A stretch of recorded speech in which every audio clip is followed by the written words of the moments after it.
Hello അസ്സലാമു അലൈക്കും welcome back. ഇന്ന് ഞാൻ എത്തിയിട്ടുള്ളത് വളരെ ടേസ്റ്റി ആയിട്ടുള്ള എന്നാൽ നമുക്ക് മിനിറ്റുകൾ കൊണ്ട് തയ്യാറാക്കാൻ പറ്റിയിട്ടുള്ള നല്ലൊരു അടിപൊളി പാൽ പുഡിങ്ങിൻ്റെ റെസിപ്പി ആയിട്ടാണ്.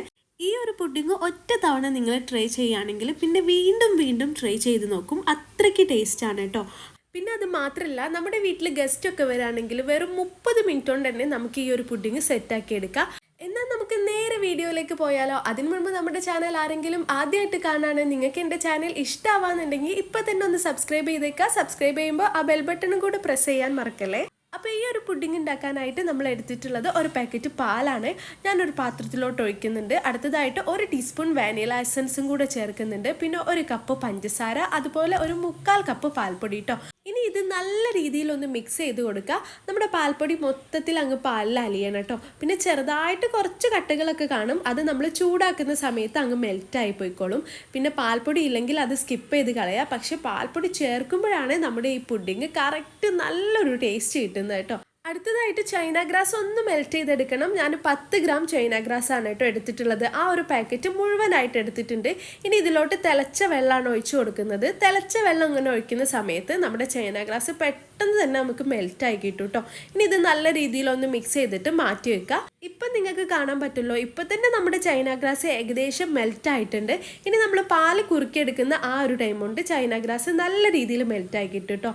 ഇനി നമുക്ക് ഈ പാലൊന്ന് തിളപ്പിച്ചെടുക്കാം. തിളപ്പിച്ചാൽ മാത്രം പോരാ, നമ്മുടെ പാല് തിളച്ച് വരുന്ന സമയത്ത് മീഡിയം ഫ്ലെയിമിലാക്കിയിട്ട് പാല് ഇതുപോലെ ഒന്ന് വറ്റിച്ചെടുക്കണം കേട്ടോ.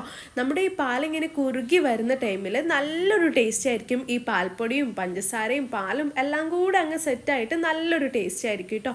ഇനി ഇതൊന്ന് വറ്റിച്ചെടുത്ത ശേഷം വേണം നമുക്ക് ഫ്ലെയിം ഓഫ് ചെയ്തെടുക്കാൻ.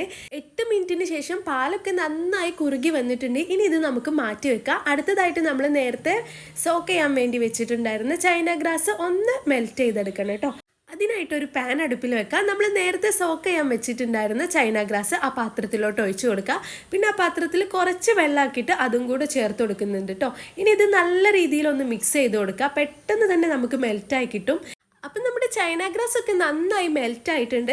ഇനി ഇത് നമുക്ക് പാലിലോട്ട് ചേർത്ത് കൊടുക്കാം കേട്ടോ. അപ്പോൾ ഈ ഒരു ടൈമിൽ പാല് ഏകദേശം ഒന്ന് ചൂടാറിയിട്ടുണ്ടാവും. പിന്നെ പാലിലോട്ട് ചേർത്ത പാടെ നല്ല രീതിയിലൊന്ന് മിക്സ് ചെയ്ത് കൊടുക്കുക. പിന്നെ ഒരിക്കലും ചൈന ഗ്രാസ് തിളച്ച പാലിലോട്ട് ചേർക്കരുത്. അങ്ങനെ ചേർക്കുന്ന സമയത്ത് പാല് പിരിഞ്ഞു പോകാനുള്ള ചാൻസ് ഉണ്ട് കേട്ടോ. ഇത് നമ്മൾ ചൈന ഗ്രാസ് ചൂടാക്കുന്ന ആ ഒരു ടൈമിൽ തന്നെ ഏകദേശം പാലും ചൂടാറിയിട്ടുണ്ടാവും, എന്നിട്ടാണ് ചേർക്കുന്നത്. ഇനി നമ്മൾ ഏത് ട്രേയിലാണ് പുഡിങ് സെറ്റ് ചെയ്യുന്നത് അതിൽ കുറച്ച് ബട്ടർ ഇതുപോലെ ഒന്ന് തേച്ച് കൊടുക്കുക. എന്നിട്ട് നമ്മൾ ആ ഒരു മിക്സ് ചൂടോട് കൂടിയിട്ട് തന്നെ ഇതിലോട്ട് ഒഴിച്ചു കൊടുക്കുക കേട്ടോ. 5 മിനിറ്റ് കൊണ്ട് തന്നെ ഇത് ഏകദേശം സെറ്റ് ആയിട്ടുണ്ട്. അപ്പോൾ ഞാൻ കുറച്ച് ചെറീസ് ഇതിൻ്റെ മുകളിലൊന്ന് ഗാർണിഷ് ചെയ്തെടുക്കാൻ വേണ്ടി എടുത്തിട്ടുണ്ട്. ഇതൊന്ന് കട്ട് ചെയ്തിട്ട് ചേർത്ത് കൊടുക്കുന്നുണ്ട്. ഇനി നിങ്ങൾക്ക് വല്ല നട്ട്സും വേണമെങ്കിൽ അങ്ങനെയും ചേർത്ത് കൊടുക്കാം കേട്ടോ. പിന്നെ ചെറീസ് ആണെങ്കിൽ കുറച്ചുകൂടെ ഒരു കളർഫുൾ ആവുന്നേ ഉള്ളൂ. നിങ്ങളുടെ കയ്യിൽ ഏത് നട്ട്സ് ആണെങ്കിലും ഇതിൻ്റെ മുകളിൽ ചേർത്ത് കൊടുക്കാം കേട്ടോ. ഒരു 30 മിനിറ്റ് കൊണ്ട് തന്നെ നമുക്ക് ഈ ഒരു പുഡിങ് സെറ്റായി കിട്ടും. എന്നിട്ട് നിങ്ങൾക്ക് വേണമെങ്കിൽ അങ്ങനെ കഴിക്കണമെങ്കിലും കഴിക്കാം, അല്ലെങ്കിൽ നിങ്ങൾക്ക് തണുത്തിട്ട് കഴിക്കാനാണ് ഇഷ്ടം എന്നുണ്ടെങ്കിൽ ഫ്രിഡ്ജിൽ വെച്ച് ഒന്ന് തണുപ്പിച്ചിട്ടും കഴിക്കാം കേട്ടോ. അപ്പോൾ ഇത് ടേസ്റ്റി ആയിട്ടുള്ള നമ്മുടെ വായിലിട്ടാൽ അലിഞ്ഞു പോകുന്ന മിൽക്ക് പുഡിങ് ഇവിടെ റെഡി ആയിട്ടുണ്ട്. ഇത്രയ്ക്ക് സിമ്പിൾ ആയിട്ടുള്ള ഒരു പുഡിങ് വേറെ ഉണ്ടാവില്ല കേട്ടോ. സിമ്പിൾ മാത്രമല്ല, ടേസ്റ്റി ആയിട്ടുള്ള ഒരു പുഡിങ്ങും കൂടാണിത്. വീട്ടിൽ ഗസ്റ്റൊക്കെ വരുന്ന ടൈമിൽ പെട്ടെന്നൊരു പുഡിങ്ങൊക്കെ ഉണ്ടാക്കണം എന്നുണ്ടെങ്കിൽ 30 മിനിറ്റ് കൊണ്ട് ഉണ്ടാക്കാൻ പറ്റിയിട്ടുള്ള ഒരു അടിപൊളി പുഡിങ്ങാണിത്. നിങ്ങളെല്ലാവരും എന്തായാലും ഇതൊന്ന് ട്രൈ ചെയ്ത് നോക്കണം. എന്നിട്ട് എനിക്ക് ഫീഡ്ബാക്ക് അറിയിക്കണം. ഏത് പുഡിങ് ഉണ്ടാക്കാൻ അറിയാത്തവർക്കും എളുപ്പത്തിൽ ഉണ്ടാക്കാൻ പറ്റിയിട്ടുള്ള ഒരു ഈസി പുഡിങ് റെസിപ്പിയാണിത്. അപ്പം നമ്മുടെ വീഡിയോ ഇഷ്ടമായാൽ ഇപ്പം തന്നെ ഒന്ന് ലൈക്ക് ചെയ്തേക്കുക. ഇൻഷാ അല്ലാ പുതിയ നല്ലൊരു വീഡിയോ ആയിട്ട് അല്ലെങ്കിൽ നല്ലൊരു വ്ലോഗുമായിട്ട് നമുക്ക് വീണ്ടും കാണാം. Take care, by.